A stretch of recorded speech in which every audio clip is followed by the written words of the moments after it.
let's jump right in lesson 5. So I did my assignment with lesson 5.1, working with RC, PCs, returning tones, third tones. And what I did this time is work with only one mode. So instead of going through all kinds of different modes, I stayed with one, changed the PCs, add a third tone, obviously, just to have a feeling of the different color that I could get with Aeolian. So that's my starting point. The material now for the sketch, I kept RC5 descending and RC3 ascending. So that's it. Some ideas from that. And I add an idea of an accompaniment pattern, harmonic figuration in the treble clef, plus an arpeggiation in the bass clef. Also a little harmonic idea, harmonized in thirds. So that's my starting point for my sketch. Well, actually, I narrowed it down further. I've used 2 bars from RC3 ascending and 2 bars from RC5 descending. And what I did is I repeated these a bunch of times. I made an intro with 4 bars of this and then melody with the same 4 bars to make more with less. I don't know if that makes sense, but I really think that in order to connect with the listener, repetition, you know that already. Repetition is a great tool. So this is what I did. Let me show you. RC3 ascending with the harmonic figuration and the arpeggiation. That's the intro. Then the melody harmonized in thirds over the same chord progression. Now, here's a funny thing. When I arrived at this part of the melody, let me show you what was going on before. If we look at the melodic contour, it goes up, goes down, goes up again, then goes down. Okay? Now, for the second part of the melody, it goes up, down, up. This is a copy of the first bar. But the second bar goes up instead of down. So, in order to avoid the 13, because in G Aeolian, there's an E flat, which was clashing with the D in the bass. So I changed that to an E natural, making it a Dorian mode, not Aeolian. So that's one thing. I repeated the melody a second time, but going from the chord progression E minor, G minor to B minor, F sharp minor, which is a root cycle 5. Descending. So this is where we get at the root cycle 5 with exactly the same melody, same idea of accompaniment. Third time, a new melodic idea, I should say, which is very close to what was going on before. And actually, let me show you. What I did is I did a retrograde of the rhythm of this bar here. In order to get this melody, and I repeated it and changed the second bar, which is exactly the same thing that I'd done before. Also, another thing that I did was drop the harmonic figuration and just kept the arpeggiation for this part, just to make a change. Third melodic idea, which is just, let me show you. We've got that all over the place before. Okay, so it's a melodic, a rhythm that we've seen before. Back to root cycle 3 ascending with these 2 chords. Then I repeated section 2, which is E minor, G minor portion with the same melody. Then I repeat section 3, which is the repeat with the root cycle 5, and there's an outro. So a lot of repetition, but slight changes in the melody. I believed that with proper orchestration I could do something very good. So let's hear part of this. So that's the sketch. Yeah, okay. That's the root cycle 3 ascending, yeah.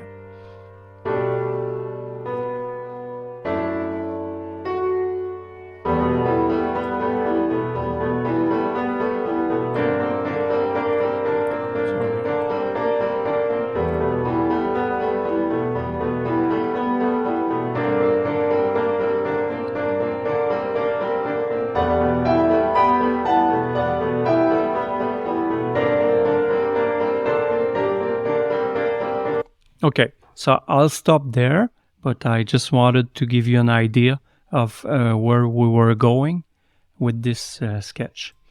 Now the development, I called it Mysterious Island because I felt that it had a kind of a mysterious mood. So my arpeggiation is in the harp, the harmonic figuration in the alto DVZ, bass are PIDs played by cello and double bass, and there's harmonic pad in the horns playing the 3-note structure, vertical structure that we saw in the root cycle. So then the melody shared by clarinet and violins with the same accompaniment. Then the root cycle 5, this one, with the melody shared between flute and oboe. And violins are doing harmonic pads. Then clarinet, violins are sharing the melody. Here's an interesting thing. I didn't have that in my sketch. That's the third melodic idea where I wrote a counter melody. So the contour goes up pretty much of this melodic idea, and I found a good reply with this idea going down. So I've used it in the bassoon, xylophone, and cello. And then I repeat section 2, section 3, and there's the outro. Let's hear that part now.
Good stuff. I'm very pleased with the results. So, lesson 5.2, combining modes.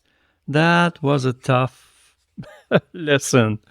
Actually, I have to admit that at the beginning, I was really unable to find a use for that. So anyway, I found a way that worked for this piece, which is use root tones that were a third apart.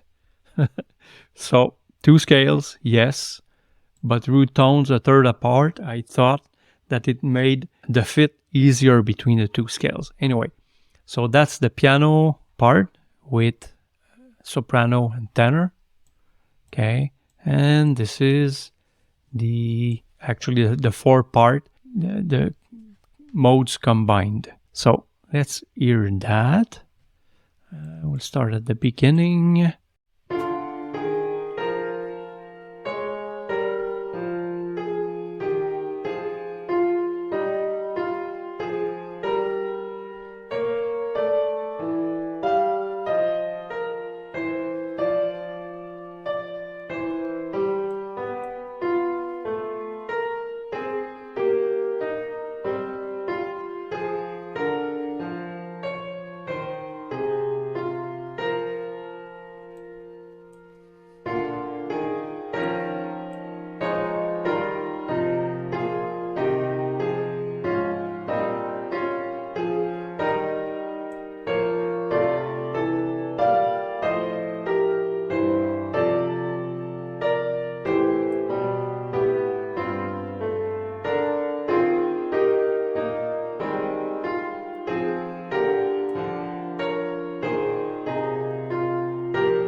Yeah, not bad. Hey, I like it. So now the material used for the sketch. I wanted to use the melody alone. That's one thing, because it has a very modal flavor that I wanted to keep intact. And that's the mode combination. It's a copy-paste of the previous page. So the sketch. So this is what I was saying. For the sketch, I wanted to keep the melody as is with kind of a drone, a pedal. I was thinking a bagpipe in this portion. And I wanted to use this, orchestrate this portion in a way that brings me towards this, towards the combination of mode. Okay, so let's hear that, just to have an idea. We won't listen to the combination of mode because we listened to it already.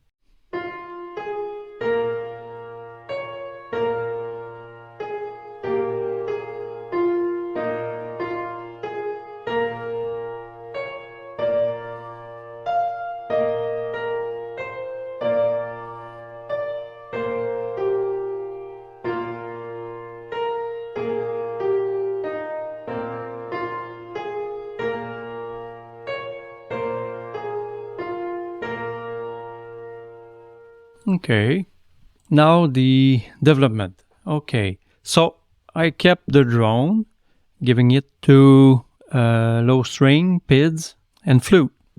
I also made some phrasing and articulation change in order to bring some change in the statement of the melody.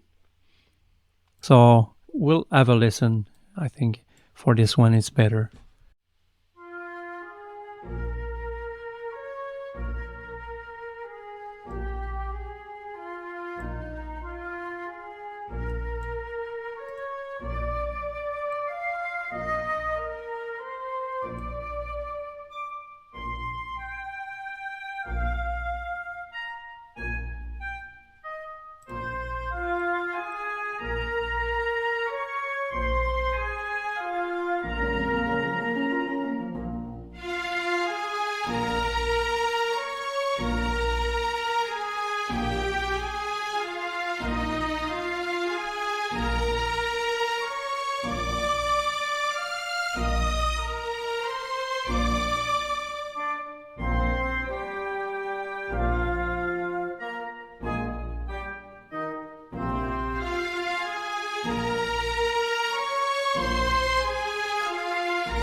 not bad.